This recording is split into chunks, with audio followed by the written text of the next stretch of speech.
Este, Vamos a ver si una de las pocas veces en la historia podemos empezar y terminar una clase sin hacer un correlato por Teams, una clase larga, pero por ahí que la terminamos ahora también. Vamos a estudiar ahora básicamente el corazón, los grandes vasos que salen de él, la estructura externa del corazón y la estructura, ya sé de qué me olvidé, y la estructura interna del corazón. Un ratito, chicos. Mucho tiempo después, en la Grecia clásica, 300 años después, siglo de Pericles, Hipócrates, que era más, Hipócrates era más filósofo que médico, o sea, un filósofo con ribetes de médico, ¿no? Consideraba que el corazón era el centro de distribución de calor corporal, ¿no? Pero el cerebro comenzaba a tener cierto protagonismo. Hipócrates, por ejemplo, de una manera empírica, llegó a saber, o a conocer, o a inferir, o a intuir que si hacía un amasamiento, un masaje, los griegos hacían muchos masajes, muchos amasamientos, que luego se perdieron en el mundo del medioevo, porque el cuerpo ya dejó de tener protagonismo, porque el espíritu era principalmente, ¿no? Era el protagonista. Pero el masaje que va desde el pie hasta la ingle, los lisamientos, los vaciajes venosos, ¿no? Tenían que ser de pie hacia ingle, o sea, digamos, la distribución centrípeta, ¿no? Desde la periferia hacia la parte central.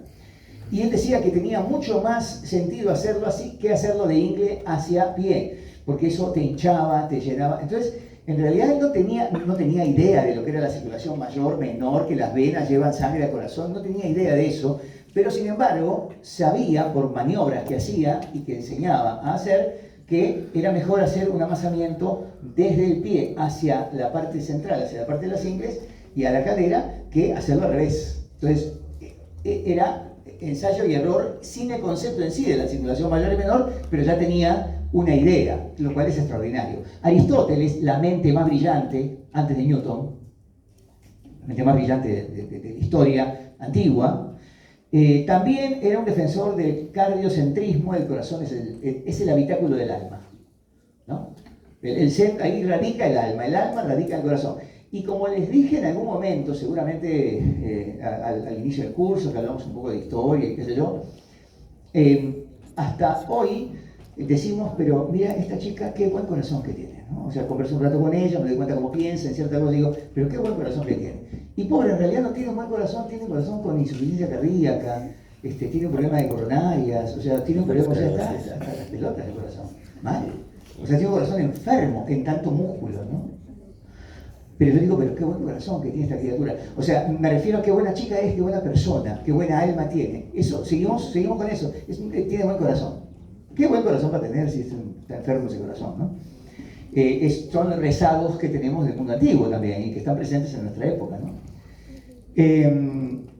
Entonces, y ya en la Grecia helenística, ya hablamos entre el 3 y el 1 a.C., estos extraordinarios, tanto Herófilo de Calcedonia como Erasístrato de Sios, que son los fundadores de la escuela médica de Alejandría, comenzaron a hacer disecciones valvulares y el corazón comenzó a ser además un centro de circulación de sangre y neuma, o sea, de sangre y espíritu vital, ¿no? Cosa que antes se pensaba que el neuma estaba en los nervios, porque las primeras vivisecciones de los griegos, o sea, los profesores estaban muriéndose, así viejitos, empezaban a disecarlos en vivo a ver qué es lo que pasaba, ¿no? Qué sorpresa le traía. Y claro, ahí cuando cortaban un nervio, el paciente, ¿no? Entonces decía, ahí está el neuma, el espíritu vital, está dentro del nervio, pobre, el dolor que sentían seguramente al cortarles el nervio. Y como era una estructura que no era hueca, era maciza, entonces pensaban que por ahí pasaba el espíritu vital, el neuma. Ahí pensaban ellos, sí, también, que era un poquito esto, ¿no? Pero por lo menos ya tenían un cierto concepto de circulación. En Roma ya se pensaba que el alma racional radicaba en el cerebro, el alma vital en el corazón y el alma vegetativa en el hígado. y Galeno, que hizo muchísimas investigaciones, ya estamos hablando de Alejandría y del siglo III, y Galeno lo que hacía era hacer mucha investigación y no tuvo la suerte de llegar a ninguna conclusión certera, a ninguna conclusión que, digamos, hasta el día de hoy podemos decir tenía razón. Lamentablemente tuvo mala suerte en eso, Galeno, pero sí tuvo algo bueno que investigó, ¿no? Y él pensaba que en el tabique interventricular, entre el ventrículo izquierdo y derecho, había poros, por lo tanto que había comunicación entre la sangre, digamos, la sangre arterial del ventrículo izquierdo y la sangre venosa del ventrículo derecho, que había una comunicación. Hoy sabemos que sí hay comunicación, claro, en el feto, sí, cuando vos eras fetito, había comunicación porque había un agujero en el tabique interventricular, que es el agujero de Panizza, y ahí había comunicación, pero luego se cierra y en el adulto no hay comunicación, por algo hay un tabique. Y el tabique interauricular tampoco hay comunicación. Cuando era feto había un agujero, que era el agujero glotal, pero luego se cierra. Y ustedes vieron, algunos ya, levanten la mano, ¿quiénes ya vieron corazón? Bueno, en la aurícula derecha ven la fosa oval, La fosa oval, que tiene el limbo alrededor, ¿no? En la fosa oval, ¿qué hay que hacer? Ponerla a contraluz, ¿no? O sea, si hay luz, o sea, vos la haces esto y ahí recién ves realmente la fosa oval, ¿no? O sea, es bastante más delgada que el resto de la aurícula, que ya de por sí es muy delgada, y ahí se cierra, claro, que se cerró, pero con un tabique, digamos, bastante más delgado, pero sí, no hay comunicación. En el adulto no hay comunicación. Bueno, Galeno pensaba que había. Y en el medioevo, evidentemente que es una época extraordinaria también en lo que respecta a crecimiento, a arte y a nuevos descubrimientos, porque muchas veces se piensa que la época medieval es una época que no aportó absolutamente nada porque Dios era el protagonista y no había que hacer nada. Ese es el concepto manualesco que es equivocado acerca del medioevo. Pero es verdad que en el cristianismo del medioevo el corazón es el centro del amor de Dios, ¿no es cierto? Y Tomás de Aquino, el más grande filósofo de la época medieval, que trató de unir en la Suma Teológica el materialismo aristotélico con el cristianismo católico, en un libro extraordinario, que fue la Suma Teológica, que puede tener hoy muchos, entre comillas, errores de concepción, pero que para haberlo hecho en esa época fue realmente extraordinario. Un tipo que vivió sentado en su celda, en su habitación, escribiendo, y que luego lo hicieron santo, y que creo que les conté que para ser santo tiene que haber 3 milagros comprobados, y el pobre Tomás no tenía ninguno. Entonces, ¿cómo no hacer santo al más grande filósofo del catolicismo? ¿Cómo hacemos? Y bueno, entonces felizmente la creatividad de los papas hizo que dijeran, bueno, cada artículo de la Suma Teológica, que son 10.500 artículos, es un milagro en sí mismo. Al final terminó Tomás de Aquino siendo el santo que tenía más milagros comprobados, porque había 10.500 artículos, por lo tanto hizo 10.500 milagros comprobados, que no hizo ninguna realidad, ¿no? Decía que el corazón es el centro de la voluntad y del amor. El centro de la voluntad y del amor. Entonces, ¿cuándo se cambió esto? Gracias a la aparición de un hombre extraordinario en el Renacimiento, que fue Andrés Vesalio. Con Vesalio cambió todo. O sea, en la anatomía humana hay un antes y un después respecto a Andrés Vesalio, ¿no? Inclusive en el Renacimiento, en el Quinquecento, Leonardo y Miguel Ángel, hay historias acerca de que disecaban cadáveres porque necesitaban para las esculturas. Perfecto, sí, pero Vesalio fue otra cosa. Vesalio publica en 1543, este es Andrés Vesalio, ¿no? Un grabado de Vesalio, publica un libro que se llama De Humanis Corporis Fabrica. Claro. Y en ese libro, que son las disecciones cadavéricas que sí tuvo permitidas, ¿no? Disecciones cadavéricas con una profundidad y con un detalle y con un arte extraordinario, porque quien hacía los dibujos de este libro fue Calcar, que era discípulo de Tiziano, ¿no? El gran pintor del Renacimiento. Entonces, el corazón ya pasa de ser el centro del alma o el habitáculo del alma y pasa a ser un órgano mecánico regulador de flujo sanguíneo. Este es el libro que publica, la portada del libro que publica Vesalio en el año 1543 y que revolucionó la anatomía, y a partir de ahí ya lo que tenemos ahora es consecuencia de ese año, de ese punto de inflexión de 1543 con este libro publicado por Andrés Vesalio, ¿no? Bueno, Mediastino. En lo que respecta a mediastino, ya lo revisaron con Peter, ¿no? Los límites del mediastino, los leen, no perdamos mucho tiempo respecto a esto. Bueno, adelante el esternón y los cartílagos costales, atrás la columna, abajo el diafragma y arriba se continúa con el cuello. Y dividimos el mediastino en dos, mediastino superior e inferior. En los franceses, si ustedes tienen un compendio o un tratado de Stitt descriptivo, el mediastino lo dividen diferente, divide el mediastino en anterior, medio y posterior,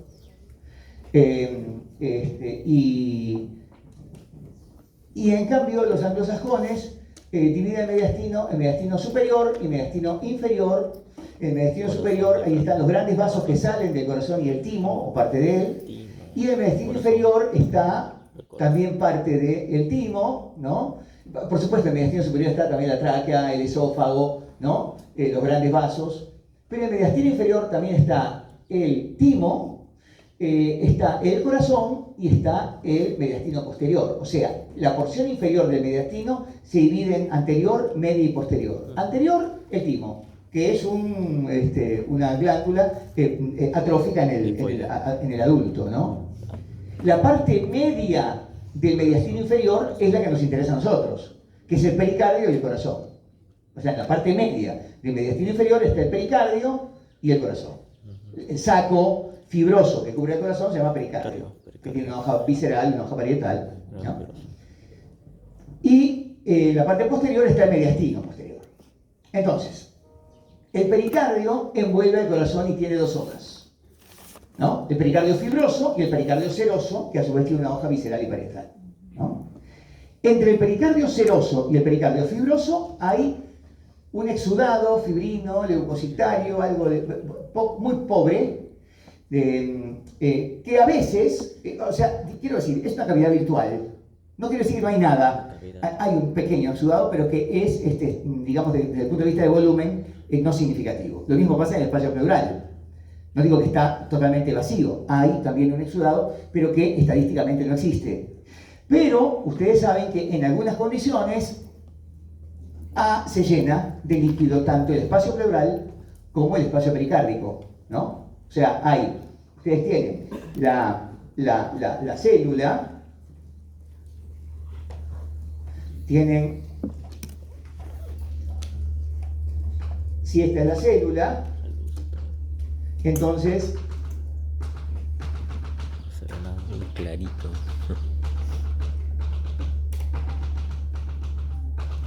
¿No? Si esta es la célula va a estar rodeada de que hay un intracelular con líquido, ustedes lo saben, hay un intracelular que tiene líquido, que el líquido en general que tiene el intracelular no se modifica, salvo que te estés muriendo, ¿no? Porque quien se modifica es el extracelular, El intersticial. ¿no? O sea, y dentro del extracelular, el intersticial. Acuérdense que el extracelular está dividido en dos, ¿no es cierto? El intersticio y el espacio plasmático, o sea, el intravascular. Entonces, ¿cuánto hay de agua corporal total normalmente? Más o menos en un individuo adulto, 60%, ¿no? 60%. La mujer tiene un poco menos porque tiene más grasita. Ya lo habíamos visto, la mujer tiene más grasa, tiene menos agua corporal total.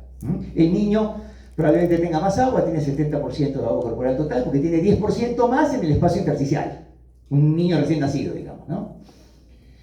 Si hablamos de masa magra, entonces, a ver, ya pensemos un poquito, que ustedes ya también eso lo están estudiando, se están llevando, algunos de ustedes ya están en castillo 1, ¿no? A ver, yo puedo, si me quiero comparar, digamos que tengamos la misma edad, porque si no se pudrió todo, ¿no? Contigo, que sos atlético, no tenés grasa y tal, entonces yo al lado tuyo tenemos la misma estatura, ¿no? La misma masa muscular, la misma edad, entonces yo, como tengo más grasa, tengo menos agua. Estoy deshidratado. O sea, si en un momento determinado nos ponen al sol a ver quién se deshidrata primero, me deshidrato primero yo porque tengo más grasa, punto. Ahora, basta que yo tenga más edad para que también me deshidrate antes. No tengo grasa, igual que tú, estamos todos bien, pero tengo 60 años, entonces evidentemente me voy a deshidratar antes porque tengo menos agua, menos colágeno, menos todo, desastre de veces, ¿no? La mujer tiene menos agua porque tiene más grasa. ¿Y dónde tiene más grasa? En la cola, en los muslos, en las mamas. En la cadera. Está la redistribución de grasa por vía estrogénica es diferente a la del varón, ¿no? Entonces hay poblaciones que no son comparables, ¿no? Yo me puedo comparar con una gorda de 60 años y entonces entre yo y la gorda de 60 probablemente yo tenga más agua que la gorda porque tengo más masa muscular, porque el tejido muscular tiene más agua que otros tejidos. La dermis tiene mucha agua, el tejido muscular también, pero me estoy comparando con una gorda de 60 años. Entonces ahí yo tengo más agua. Pero si no, evidentemente quien manda es el tejido muscular, ¿no? Entonces, la mejor manera de estar mejor hidratados todos ustedes, repito y repetiré siempre, es que tengan una buena masa muscular. Que traten de tener menos panículas adiposo, más masa muscular, que tengan buena hipertrofia y tendrán más agua corporal total, ¿no? Entonces, no se ve nada de lo que estoy haciendo acá, yo no sé para qué lo hago, pero no importa. Entonces, dentro del espacio extracelular, ¿no? Tenemos el intersticio, intersticial, y el espacio plasmático o intravascular, ¿no? Entonces, ¿cuánto tengo de agua corporal total? 60%. De este 60%, 40% son los líquidos intracelulares, ¿no? Por lo tanto, el 20% serán los líquidos extracelulares. Y de ese 20%, ¿no? Entonces, el 15% estará en el intersticial, porque los líquidos intracelulares se dividen en intersticial y plasmático, o si quieren intravascular. El 15% está en intersticial y el 5% en el espacio plasmático. Ok, todo bien. Ahora, hay otro espacio que se llama transcelular. Transcelular. Que es un espacio que en general es virtual, que no se llena, que no hay líquido en él, pero que en algunas condiciones patológicas sí se llena. Por ejemplo, en un paciente que tiene cirrosis hepática y que hay un problema de hipertensión portal, entonces hay líquido en cavidad abdominal, ascitis, ¿no? Pues tienes una panza enorme, bueno, es un paciente que tiene el líquido en un lugar donde no debería tenerlo. Bueno, ¿ese espacio cuál es? Ese espacio es el transcelular. O sea, es un agua que quedó atrapada, es un agua que quedó secuestrada. Transcelular, ¿no? Secuestro. Secuestro de agua que debería estar en el extracelular, pero que ahora está en el trans. O sea, un derrame pleural, hay un secuestro de agua en las pleuras que te impide respirar y que tenés disnea y qué sé yo, y hay que hacer una toracocentesis, bueno, pero es una agua secuestrada en un espacio en el que no debería existir. Un derrame pericárdico, el pericardio es esta zona que estamos hablando, en donde entre las hojas de pericardio no debería haber prácticamente nada, pero puede haber sangre, o puede haber líquido bueno, entonces quiere decir que el latido cardíaco en sí está siendo perjudicado porque el pericardio, existe un espacio que permite la sístole y la diástole, la contracción y la relajación ventricular. Pero si está lleno de líquido, entonces el corazón no tiene espacio para poder latir, hay problemas, hay disnea, hay muerte también, ¿no? Entonces hay un secuestro acuoso. En las articulaciones también. Normalmente en la articulación puedo tener, qué sé yo, 100, 200 centímetros. No representará gran cosa, pero podría tener, si es que tengo un problema articular, un secuestro de líquido a nivel articular. Un líquido que no debería tener y que debería formar parte del extracelular, que es el espacio de intercambio, ¿no? En el cual se debe mantener la homeostasis, ¿no? ¿Qué era entonces homeostasis? Equilibrio. El equilibrio, ¿no? Falso. Homeostasis no es equilibrio. Homeostasis no es equilibrio, ¿no? Condición similar. Claude Bernard Sí. nos dijo hace muchos años que existía algo que se llamaba medio interno. Algo que se llamaba medio interno. A ver. Ya me tiene un poco podrido esto de la luz. Medio interno. O sea, si esta es la célula, este es el intracelular, y este es el extracelular. Y el extracelular ya sabemos que es el intersticial y el plasmático. Ok. ¿Cómo podemos nosotros, los seres humanos, abstraernos de miles y millones de años de evolución de vida marina? Decía Claude Bernard. ¿Cómo podemos sustraernos de eso? ¿Qué pasó con el primer mamífero? Hay algo raro acá, decía. ¿No? O sea, porque, a ver, empezamos como bacterias en el mar y miles de millones de años de vida bacteriana, y luego los organismos pluricelulares, y luego las medusas, y los vertebrados, y los anfibios, y después salimos. Alguien dijo, yo me aburrí de estar en el mar, ahora respiro, ya no tengo branquias, ahora tengo pulmones. Qué lindo. No pudo ser así, decía. Algo tiene que haber pasado. Porque hay una memoria histórica, genética, que no se puede borrar de la noche a la mañana. ¿Qué pasó? ¿Cómo hicimos para desprendernos del mar? Decía Claude Bernard. Y él estaba en la época del romanticismo. Dijo, no nos desprendimos nunca. Nosotros cargamos nuestro mar adentro. Lo que hicimos fue cargar nuestro mar adentro. ¿Y dónde cargamos el mar? En lo que él llamaba medio interno. ¿Y qué es el medio interno? Esto es el medio interno. Este es el medio interno. El extracelular, pero no todo el extracelular. Digo, a ver, acá están los capilares arteriales y los capilares venosos. Correcto, este es el espacio plasmático. No. Él se refería a esto. El medio interno es la matriz intersticial. ¿Y qué hay en el medio interno? Bueno, hay agua. ¿Y qué más hay en ese intersticio? Hay electrolitos. ¿Y cuál es el electrolito que determina la osmolaridad del cuerpo humano? Uno solo. ¿Cómo se llama? Empieza con so y termina con dio. Sodio. Sodio. Entonces, 140 miliequivalentes de sodio acá.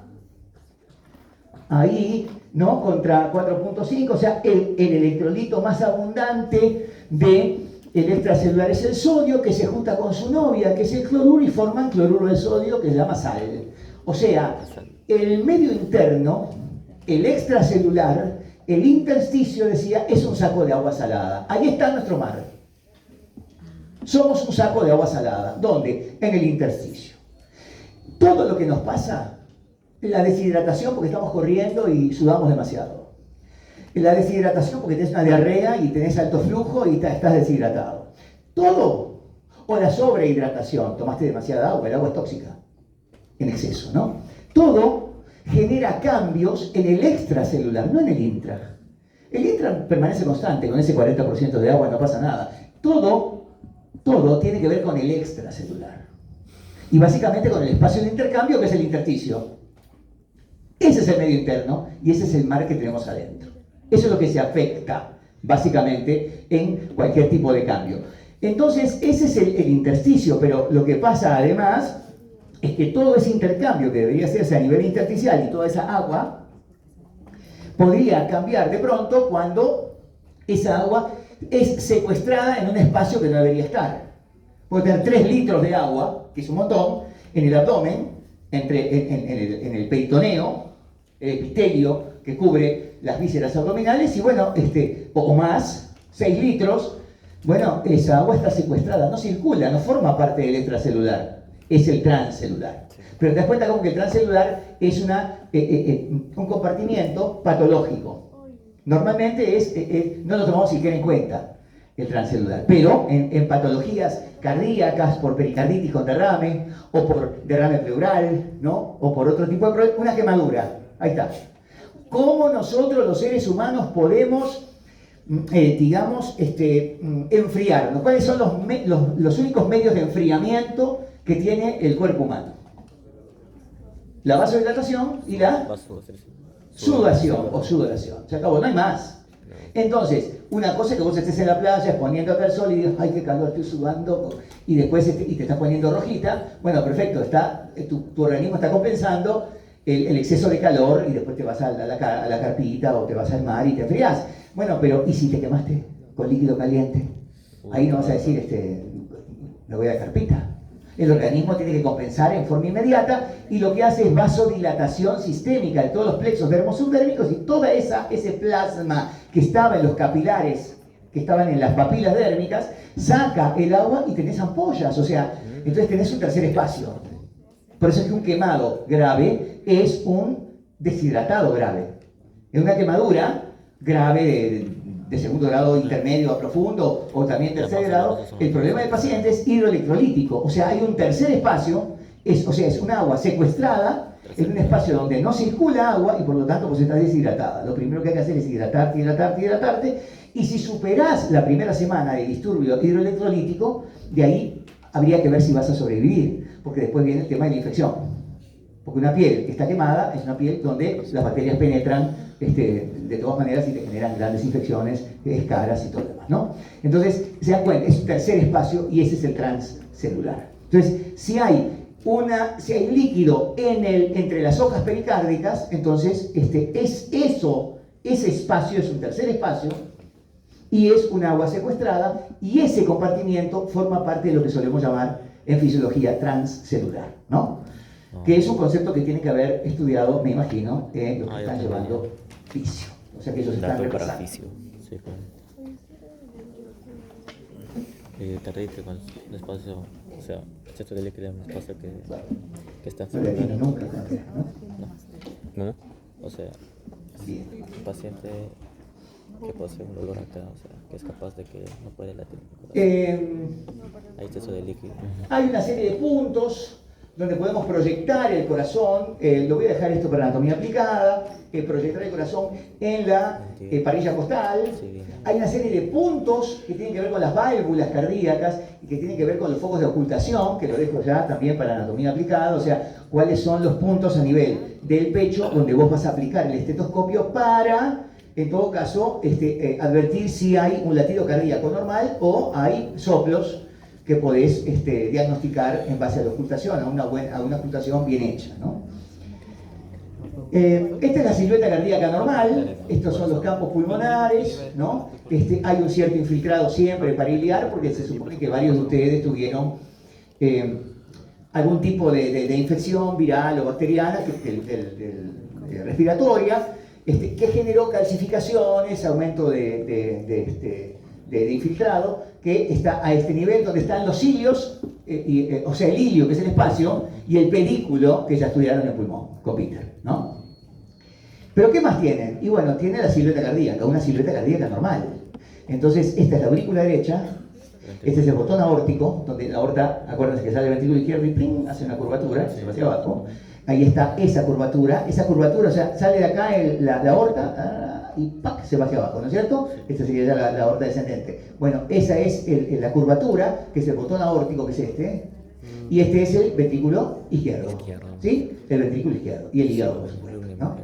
En general, ahora vamos a ver cómo va el tema de la base, de la parte anterior y posterior del corazón, que muchos de ustedes ya lo han estudiado. Algunos fondos de saco, el seno transverso, de Taylor o el fondo de saco oblicuo, no me interesa demasiado desde el punto de vista anatómico. Y tampoco tiene gran trascendencia desde el punto de vista clínico. De manera que lo dejo de hacer. Pues no voy a terminar esta clase. El corazón se divide en dos. O sea, el corazón, chicos, hay dos corazones, ¿no? Tenemos un corazón izquierdo y un corazón derecho, ¿no?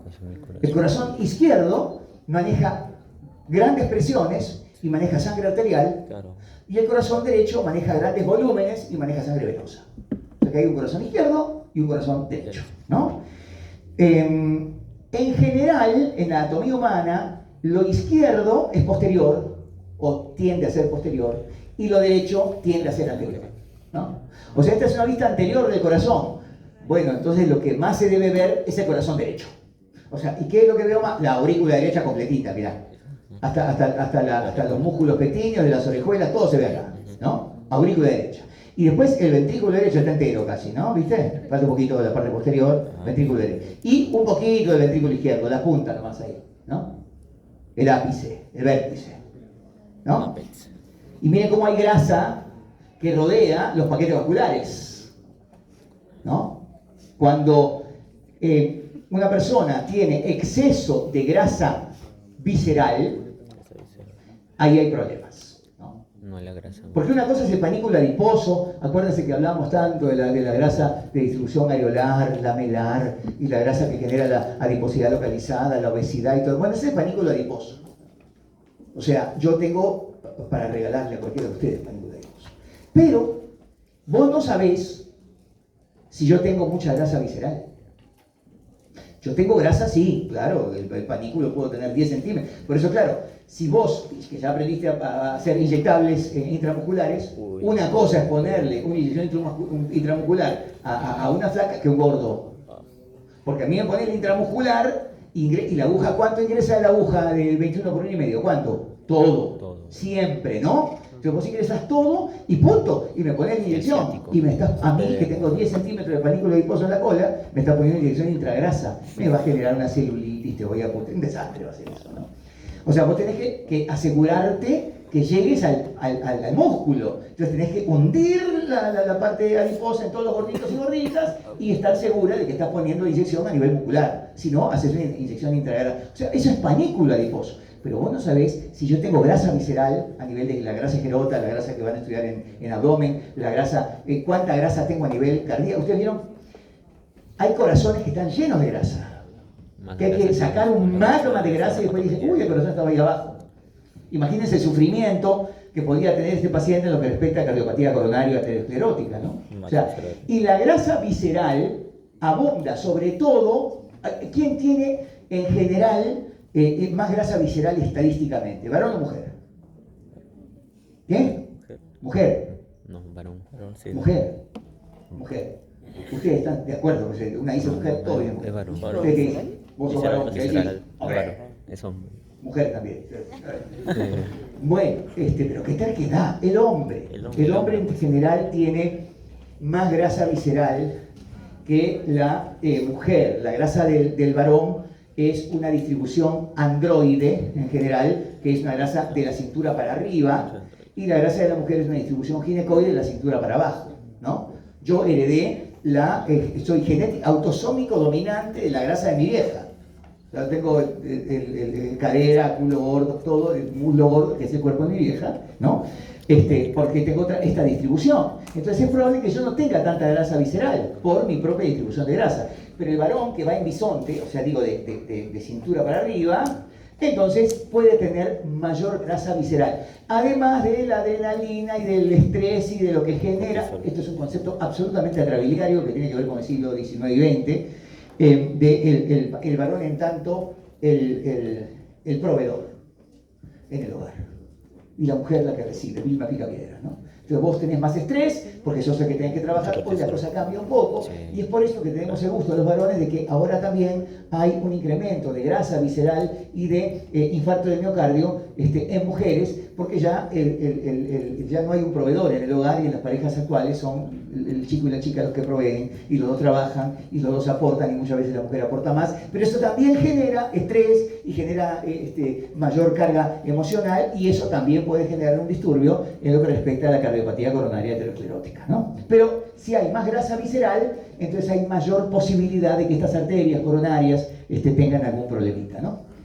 Bien, una vista, bueno, estos son los puntos de proyección del corazón. La vista anterior, la vista posterior del corazón, sobre todo, ¿qué hay en ese corazón? Miren, aurícula izquierda es lo que se ve completa, parte de la aurícula derecha, que se veía mucho más por delante, ¿no es cierto? El ventrículo izquierdo, que es mucho más posterior, y parte del ventrículo derecho, que se ve casi todo por delante, ¿no? Luego tenemos el borde izquierdo del corazón, la cara pulmonar, que es lo que genera esa silueta que ya estudiaron en el pulmón, esa oquedad que hay a nivel del pulmón izquierdo, que no tiene el pulmón derecho.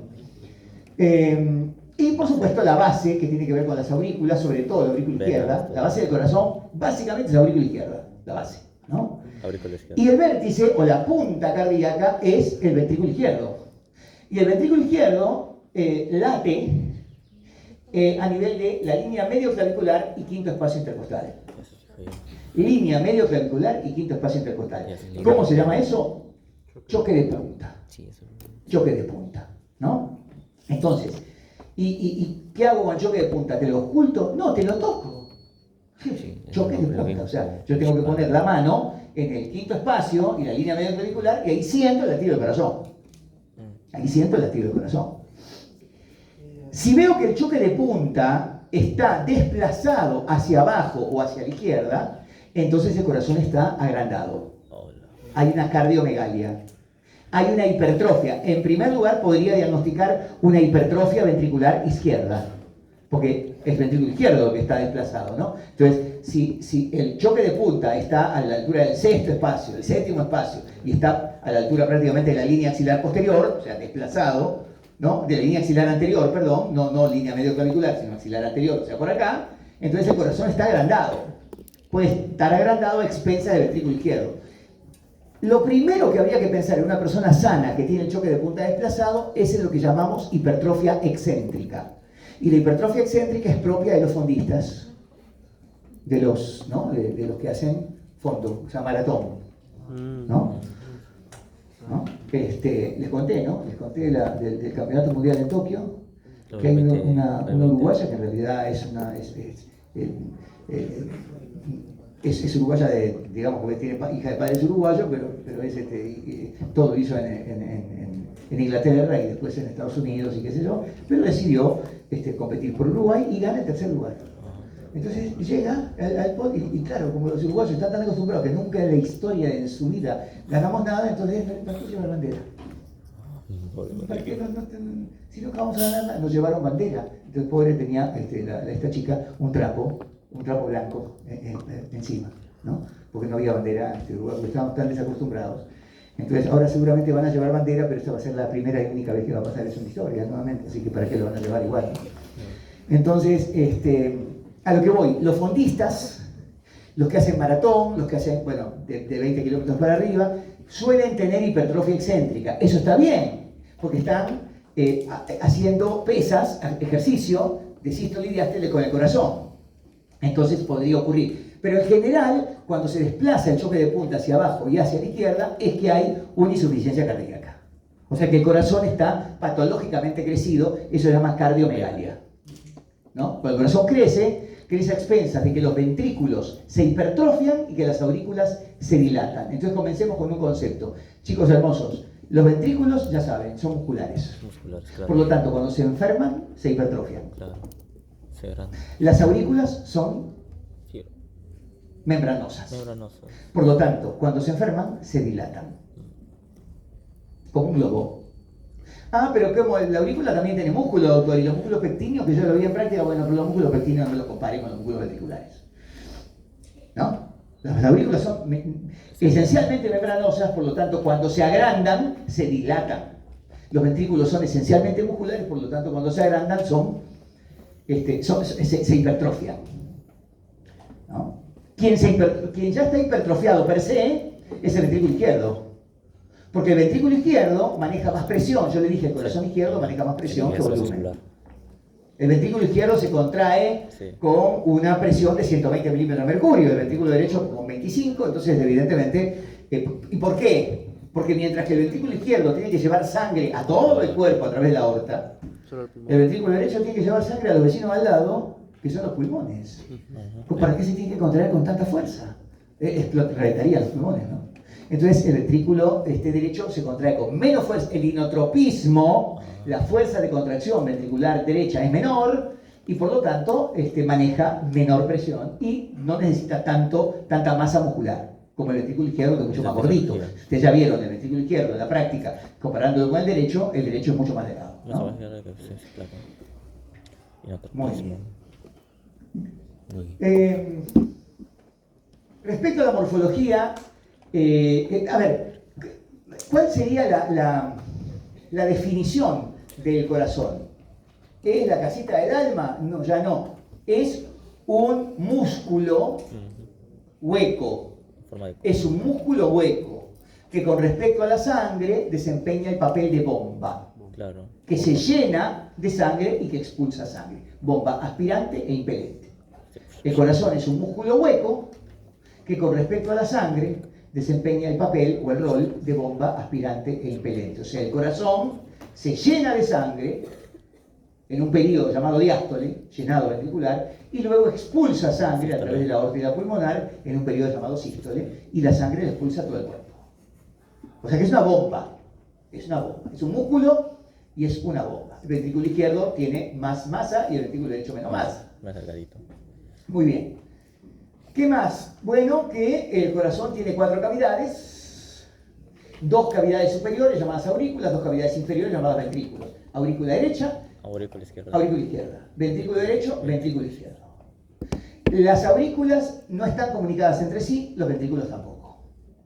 Las aurículas no están comunicadas entre sí, los ventrículos tampoco. ¿De acuerdo? A ver.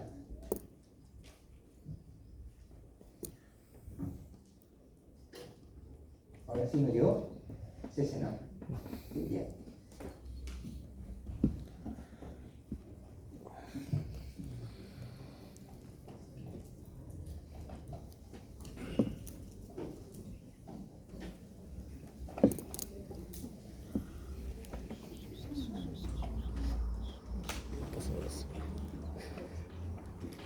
Pero sí, es entendible la clase. Voy a ver porque marica sí sacó, fíjate. Sí, sí. Sacó bastante ya. Cuando lo repite 2 veces es porque posiblemente venga. Sí. Por ejemplo, lo de la aurícula se dilata. Ujú. Los ventrículos Vino buena cantidad de gente. se hipertrofia. Sí, sí, pero tarde. Y llegaron Es que tarde. lo digo para que en nuestro examen venga cosas de la clase. Si no, No, no sí, vamos a venga ganar un cosas. 25% de literatura. No, va a venir lo que es lo que dijo Barriga. Todo lo que explicó es. Pero si comenzamos a faltar va a venir 25% de, Sí. En la misma clase lo dijo. Entonces, de cosas que... corazón derecho maneja sangre venosa, corazón izquierdo Arterial. maneja sangre arterial. ¿No es cierto? Bonito corazón. Digamos, vamos a hacer un corazoncito más chiquito por acá, Qué bonito corazón. ¿no? Y, a ver, las válvulas auriculoventriculares que están por acá. Mitral, Listo. tricuspid, Normalmente, y vamos a dibujar por acá la aurícula, aorta, la vena cava. la aorta, digamos ahí, una aorta que hace un callado muy grande y una pulmonar que hace esto Uy, y luego se va para acá y para acá, Oye, pero- a los pulmones. Ya. Normalmente, en el feto, La embriología. Las aurículas están comunicadas por la... la aorta y la Esa, pulmonar bueno. están unidas, hay un hueco Sí. en el tabique interauricular y También. también en el tabique interventricular. O sea que en el estadio fetal, la sangre arterial y la venosa están mezcladas porque el tabique interauricular no está cerrado. Hay un agujero que se llama agujero de Botal, ¿no? De Botal. Acá, vamos a poner el número 1, número 2 y número 3. Entonces 1 es el agujero De Boro, el de Boro. de Botal. Botal. Es el oval. 2, agujero de Panizza. Eso también, sí. Panizza. Panizza. Y 3 es el conducto arterioso. Entonces, claro, y luego se cierra, ¿no? Al nacimiento, este conducto que va de la aorta a la pulmonar se cierra y ahí tiene el ligamento arterioso. Hay un ligamento arterioso precioso en la mesa de disección. Tienen que buscarlo. Dentro de los corazones se ve perfectamente el ligamento arterioso. Uy, Búsquenlo. Eso no lo vi, perdón. Por su profesor, dígale, profesor, hay un corazón que tiene ligamento arterioso. ¿Dónde? Búsquelo, hay que lo busque, ¿no? Eso tiene que hacer. Eso se iba a preguntar. Y luego el agujero de Panizza y el agujero de Botal se cierran. Justo la- Y ustedes vieron ya la fosa oval, Sí. etcétera, ¿no? Pero cuando están abiertos, hay gente que nace con una de estos agujeros que no se cierra, de estos conductos que no se cierran. Entonces, ¿qué hay? Bueno, hay flujo de sangre de un lado a otro. Entonces acá habría un flujo de sangre ¿de dónde a dónde? De aquí a acá. O sea, de izquierda a derecha. Aquí habría un flujo de sangre de aquí a acá. O sea, de izquierda a derecha. Aquí habría un flujo de sangre de aquí a acá. O sea, de izquierda a derecha. ¿Por qué? Porque siempre vamos de mayor A menor. a menor presión. entraría.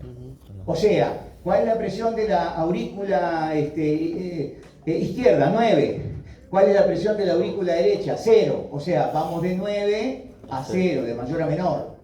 ¿Cuál es la presión del ventrículo izquierdo? 120. ¿Cuál es la presión del ventrículo derecho? 25. Vamos de mayor a menor, ¿no? Entonces, lo mismo pasa con la aórtica pulmonar, ¿no? Entonces tenemos, en este caso, cuando persisten, tenemos, cuando persiste el agujero de Bottal, tenemos la comunicación interauricular. Cuando persiste el agujero de Panizza, tenemos la comunicación interventricular. Y cuando persiste el conducto, tenemos la persistencia de conducto arterioso, PCA, ¿no? ¿Qué son cardiopatías congénitas? Sí. ¿Pero qué tipo de cardiopatías? Son cardiopatías congénitas asianóticas. O sea, asianóticas, cardiopatías congénitas asianóticas.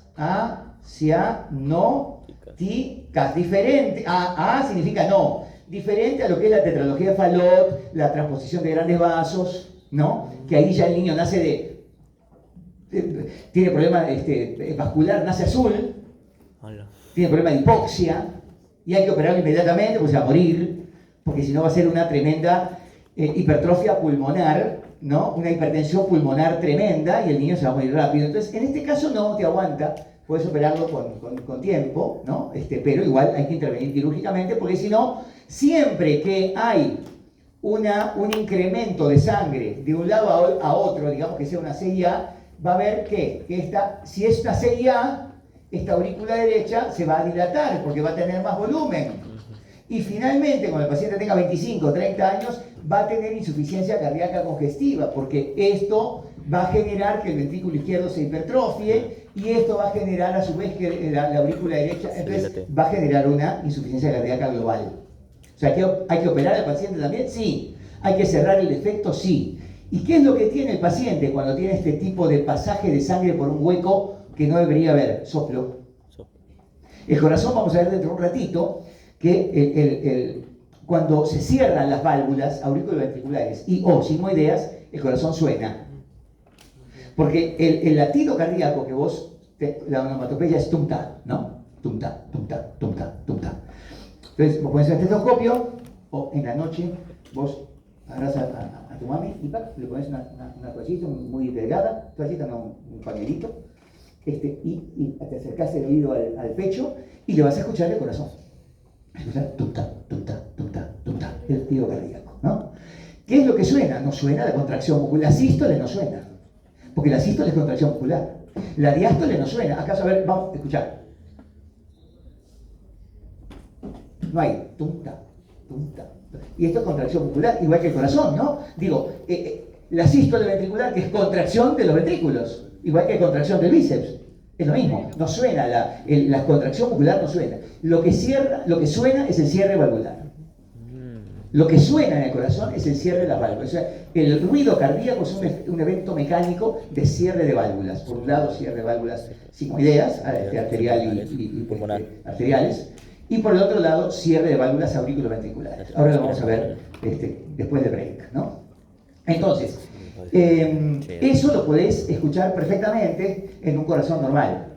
Pero cuando hay un flujo de sangre por un orificio anormal, que puede ser pequeño o grande, no importa, pero es un orificio anormal, ese tum-ta, entonces cambia. Y vas a escuchar un soplo, que puede ser un soplo sistólico, o sea, en lugar de tum-ta, ta, ta, ta, ta, o si no, un tum-ta. Tum-taf, tum-taf, tum-taf. Ese tum-taf es un soplo diastólico, un soplo en la diástole. Y el ta, ta, ta es un soplo sistólico. En las cardiopatías congénitas asianóticas, los soplos son sistólicos. Siempre. Siempre. Antes, en la época que yo era un niño, no hace tanto, los cardiólogos tenían la costumbre de anunciar inmediatamente al paciente, al niño que tenía un soplo. Entonces te etiquetaban, ya era pobrecita, está con su soplito, está condenada, o sea, está antes del cementerio. Entonces no hacía ejercicio, la maestra la miraba, le acariciaba la cabecita. Tiene soplo, chicos, no le hagan hacer renegar a la niña. Entonces vos ya eras una víctima, ¿no? Igual que yo, que no tenía problema cardíaco, no basura. Igual que yo, que tenía problemas no cardíacos, pero tenía problemas del asma, ¿no? Entonces, si en esa época el asma, entonces no tenías que hacer ejercicio y estabas en casa leyendo. Así que mi madre era una mujer inteligente, igual me puso en un club vitalicio para jugar básquet, toda la vida lo hice de chiquito, igual gordo, pero jugaba. Pero bueno, y luego me daba la crisis asmática y bueno, me iba a nebulizar. Imagínate lo que era mi madre en esa época, una mujer que iba en contra de lo que se decía en la época, ¿no? Porque no existía el salbutamol ni el fenoterol, no había PAF, no había nada en esa época. ¿No? En la época de tus abuelos tampoco, así que no me mires como bicho raro, ¿no? O sea, no había. Entonces, ¿qué pasaba? Había que ir a nebulizarse a la clínica. Y cada vez que yo hacía ejercicio y era muy intenso y me fatigaba, no podía respirar y me iba a nebulizar. Yo iba 2 veces por semana, yo recuerdo el olor del salbutamol, lo tengo acá en la mente, ¿no? Porque yo me nebulizaba por lo menos 2 veces por semana, porque hacía ejercicio y me daba una crisis asmática, ¿no? ¿Qué es lo que se hace ahora? Ahora al asmático le dicen, ¿hace ejercicio, asmática? Y lleva tu salbutamol, tu fenoterol, tu barrigol, lo que sea, pero lleva. Y hace un vaso de un broncodilatador, ¿no?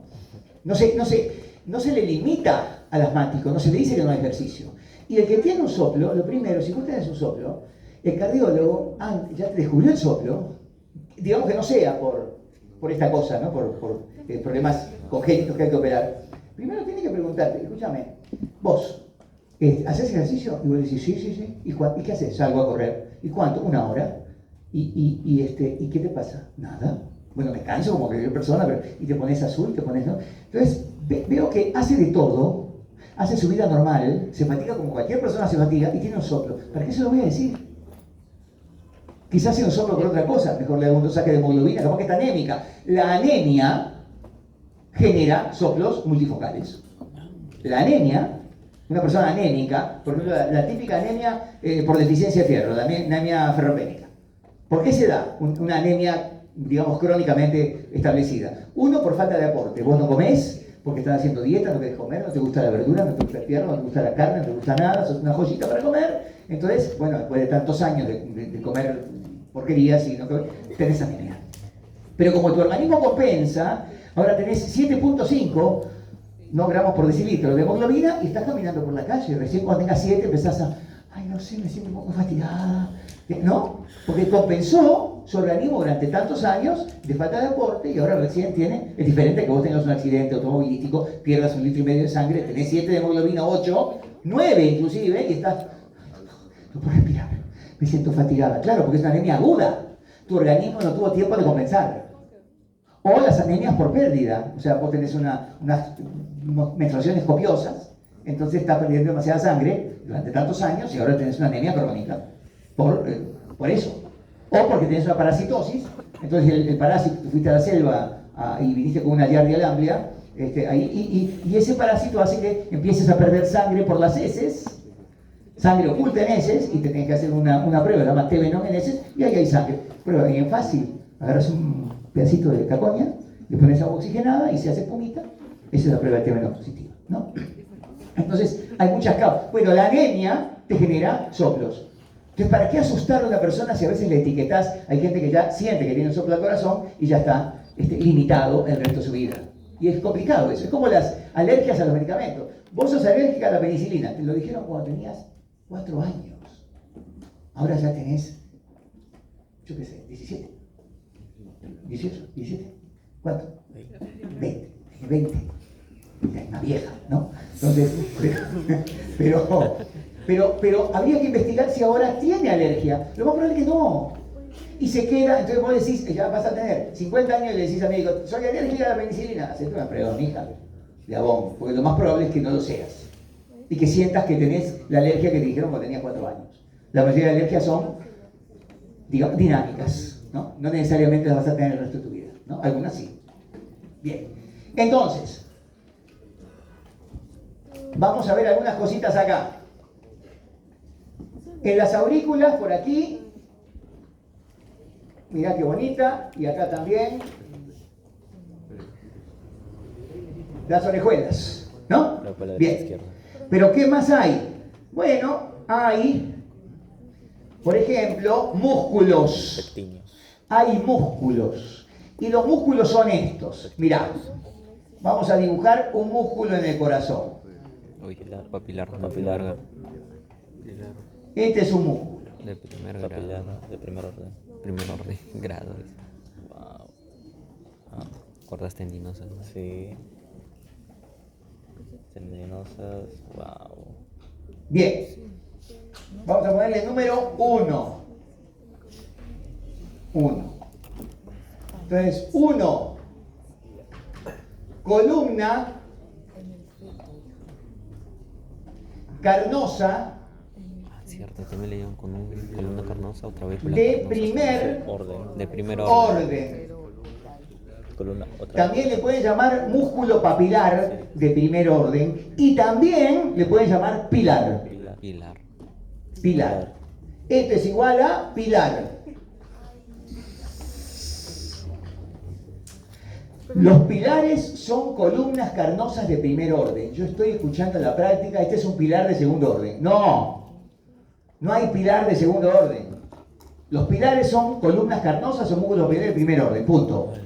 ¿Y cómo son esas columnas carnosas? Son una pirámide, es decir, tiene la base unida a el ventrículo, al músculo en mí en sí, y un vértice que está unida a cuerdas, que llaman cuerdas tendinosas, que se unen a la valva, a una o a dos valvas, de la válvula aurículo-ventricular que quieras. Puede ser la tricúspide, puede ser, como en este caso la tricúspide, o puede ser la mitral.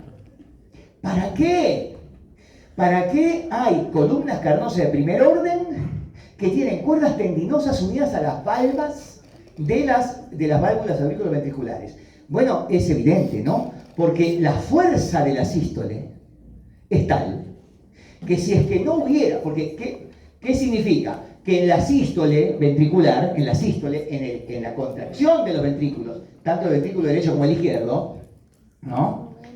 La fuerza de contracción es tal que si no hubiera una válvula, un pilar que está unido a las valvas y que impida, o sea, esto va a cerrarse. En la sístole ventricular, las válvulas auriculoventriculares tienen que cerrarse así, se van a cerrar, porque en la sístole la sangre tiene que salir por otros orificios, que son las válvulas sigmoideas, las válvulas arteriales, aórtica y pulmonar. La finalidad de la sístole es que la sangre salga por las arterias pulmonar y aorta.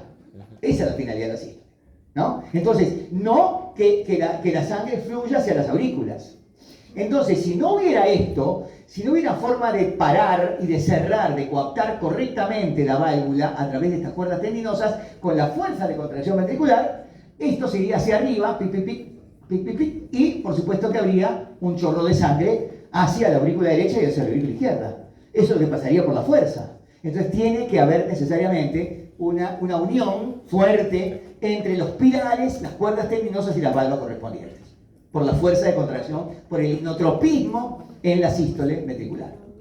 Pero también hay otras columnas carnosas, ¿no? Hay unas columnas carnosas que son así, vamos a dibujarla por acá, ahí está, así.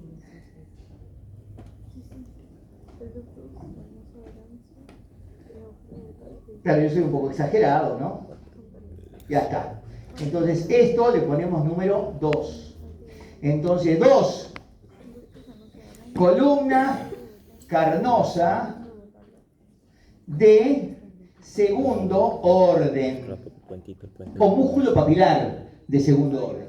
¿Cómo se llama esto? Puente. Puente, sí. Puente.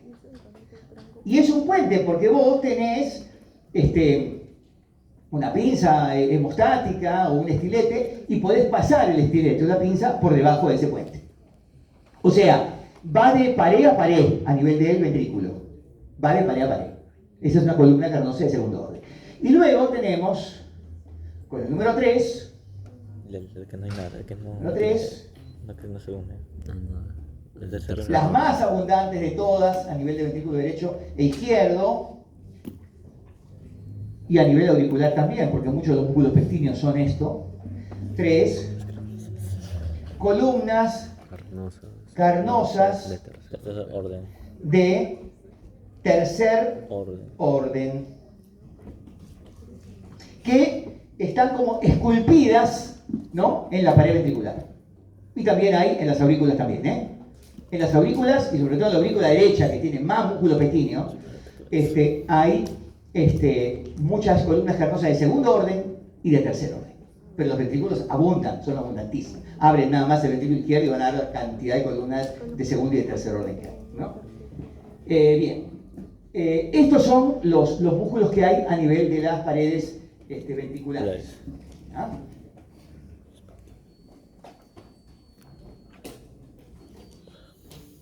Bien.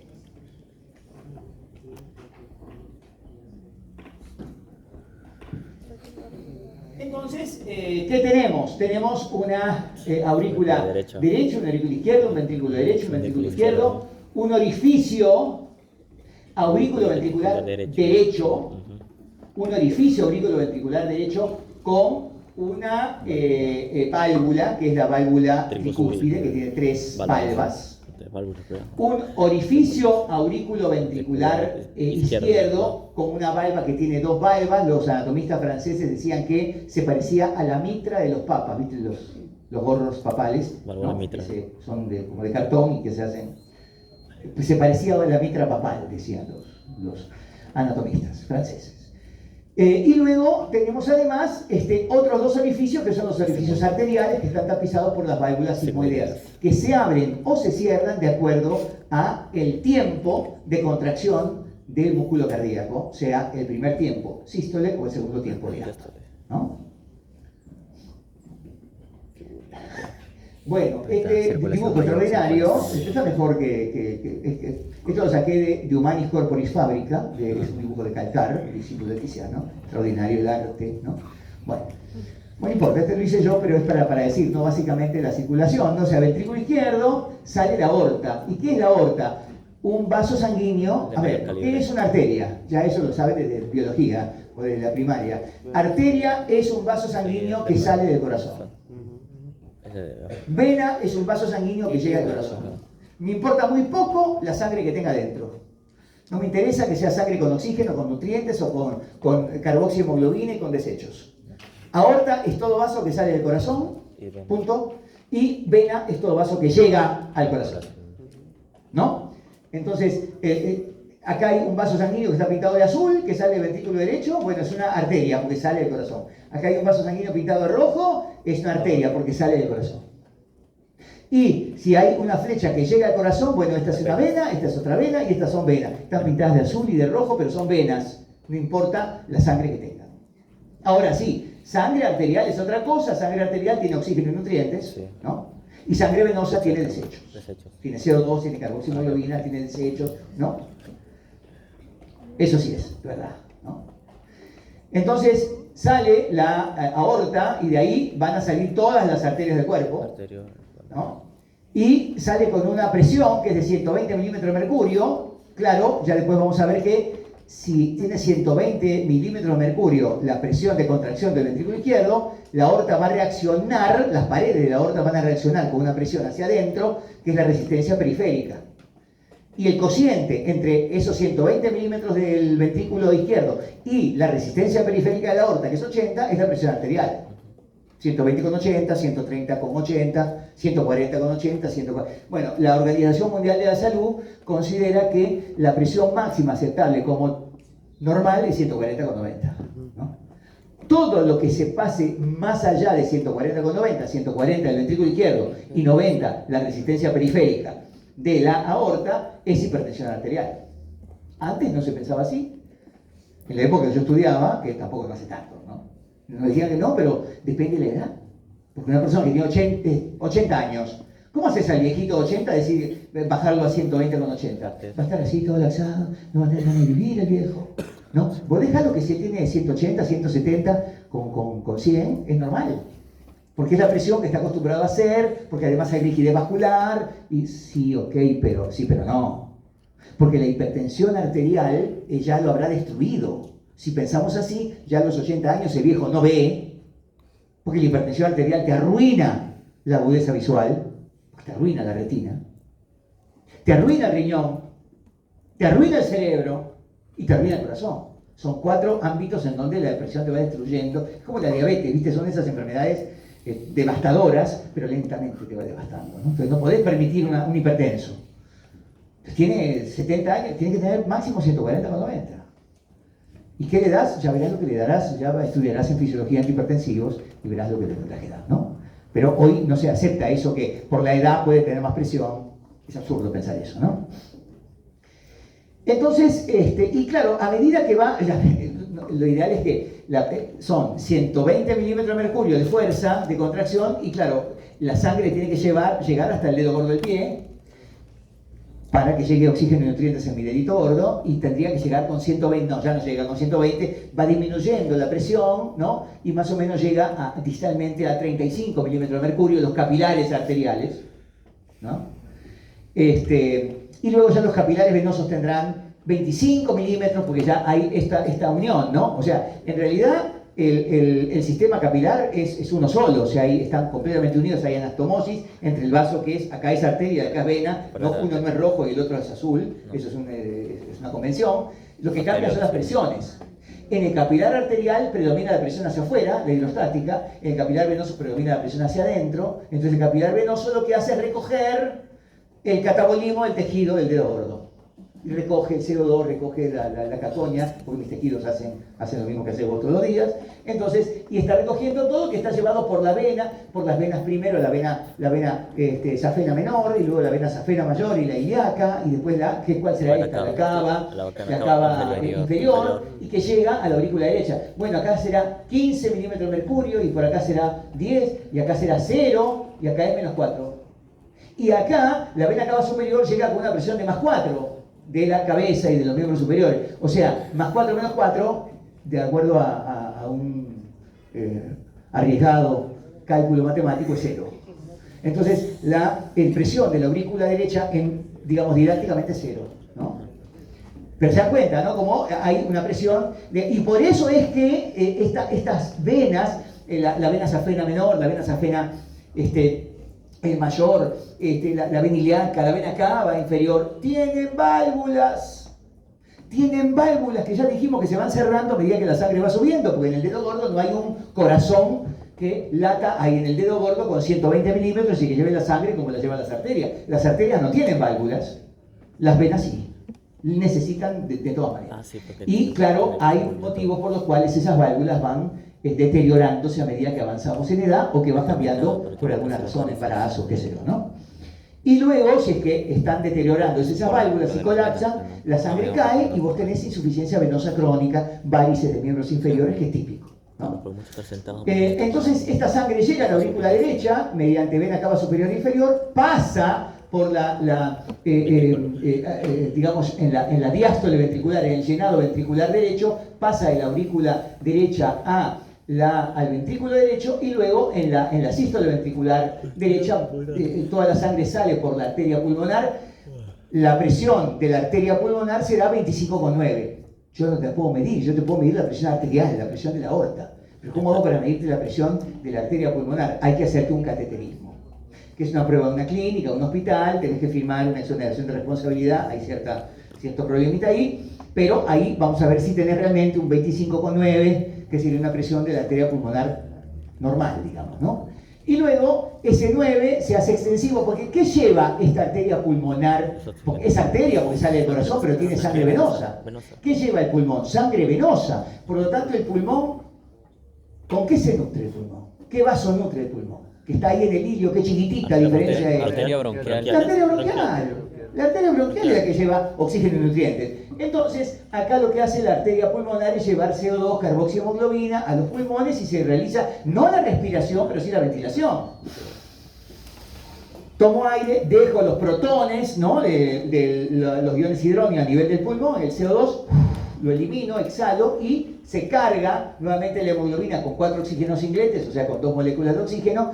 Eso pasa a través de las venas pulmonares, esa sangre ya oxigenada, hacia el corazón. O sea, las venas pulmonares son vasos sanguíneos que regresan al corazón, pero con sangre arterial, ¿no? Y esa es la circulación menor. No tenían idea los griegos de lo que era la circulación mayor, ventrículo izquierdo, aurícula derecha, y la circulación menor, ventrículo derecho, aurícula izquierda. No tenían idea. Claro, estos pulmones están dibujados acá porque están acá al costado, ¿no? Son vecinos de al lado del corazón, pero no se ve bien. Si lo hacemos así, se hace una cosa media rara el dibujo, entonces por didáctica se hace ahí arriba, ¿no? Pero a lo que voy, no tenían idea hasta Harvey, hasta Servet, que son los que pudieron determinar cuál era la circulación mayor y menor, ¿no? Bien.